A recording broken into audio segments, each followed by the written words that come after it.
Welcome to You Don't Know Zach About. Did you see my kick? Of course I bloody did. It was magical. That was like shit. Me too, like shit. So the basic premise of Polite Society is that Ria Khan is trying to save her older sister Lena Khan from being married off to the attractive, charming, witty Salim Shah. That is the base premise of the movie. It's what carries it throughout the rest of the film. But really where this movie shines is in its cast. I think the entire cast is hilarious. Priya Kansara, who plays Ria, does a fantastic job. She's super charming, and I can't wait to see more from her, as I'm sure this movie will open up a lot of opportunities for her. Ritu Arya, who plays Lena, is also a delight. The two of them and their chemistry together is just fantastic on screen. As somebody with an older brother, I can relate a lot to the way the two of them interact. One thing to go into this movie with understanding is that the fight scenes are not realistic. This is a blend, in my opinion, of Scott Pilgrim versus the World and Edgar Wright's sort of style, along with the Booksmart, Olivia Wilde's movie. That is, to me, the basic premise. A lot of people are comparing this to Bend It Like Beckham, which I don't understand. I know why the comparison is being made, but I don't think it's an apt one. If you want to know as to whether or not I recommend this film, I absolutely do. I think it was a total blast. It was very charming, very cute, had a lot of funny moments in it. The girls who play Ria's best friends, Alba and Clara, are hilarious. And then we also get a very funny bully in Kovacs, played by Shona Babayemi. Fantastic movie. I would probably give it a 7 out of 10. If it's something that you were considering watching, definitely go see it. Movies like this deserve to be seen in the theaters and to earn some money so that studios understand that we want to see movies about young women of color just having fun and having a blast. I'm getting kind of tired of seeing all of these movies being cast predominantly with white people, with young white angsty men. So it was really fun to see two young Pakistani women just have a total blast on screen. This movie is a total rejection of traditionalism. The main theme here is modernism versus traditionalism. In our final sequence, we get to see the two girls really put the foot on the throat of old school Pakistani traditions. Throughout the movie, Ria Khan is obsessed with the idea of becoming a stuntswoman, and a lot of the funniest sequences are when she's doing her stunts, very amateur, rudimentary YouTube shoots that she does with her older sister, Lena. Very, very funny. She's also obsessed with the Liverpool stuntswoman Eunice Huthart, who does make an appearance at the end of the movie. She sends her emails throughout the movie, kind of just asking for her opinion on her stunts and seeing what Eunice has to say about Ria as a stuntswoman. It's pretty quick that Lena meets Salim, and they both begin to hit it off, as, again, this movie is a commentary on traditionalism within the Pakistani world.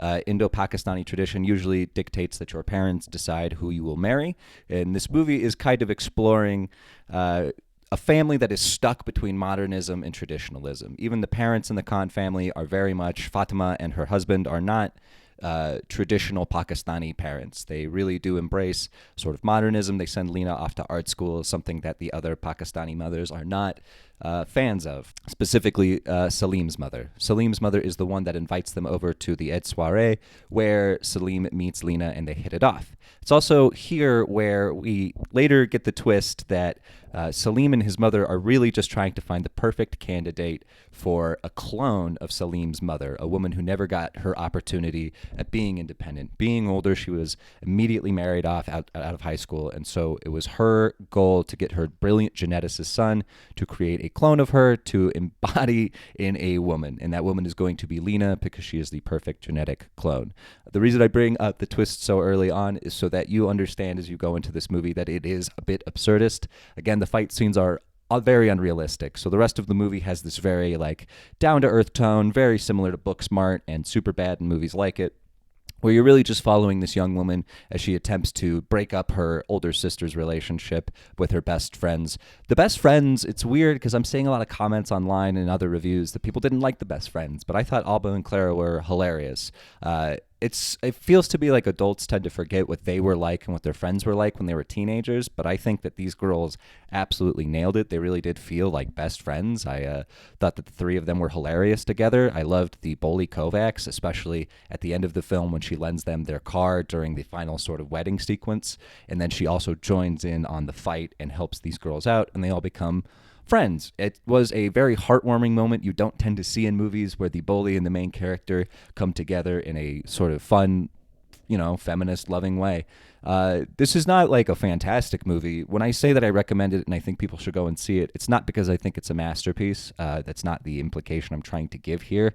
I just think it was a really wonderful movie, and it featured, obviously a cast full of BIPOC characters, which we don't tend to get a lot of, especially when that's not the point of the movie. Obviously, that is a theme here, but really the point of the movie is we get to see this young woman doing a lot of cool fight sequences, doing a lot of cool stunts. This movie has a lot of really cool sound design. It embodies a lot of old school Bollywood films. The superimposed titles use a lot of old school Bollywood fonts. Really, this movie is just a total blast, especially the fight sequence at the end of the movie when the entire wedding party gets into it with Rhea and her friends and family, and they all fight with one another. It's just a really satisfying movie in a lot of ways. And one of the most heartbreaking moments in the film is when Rhea and Lena have their fight in the house, and Lena exposes that the only real reason that she's getting married to Salim is that she knows that she's not a good enough artist to really make it. That's, again, kind of the theme here is women trying to break out and do their own thing within a traditional Pakistani setting. These British Pakistani women are just trying to be their own person and trying to break out of the mold that this world has created for them. Now, as for some rambling final thoughts on the movie, really enjoyed the cinematography. There were no shots that really particularly stood out to me. The dance sequence where Rhea dances for the wedding party was really well shot, and the dance sequence itself was really well choreographed.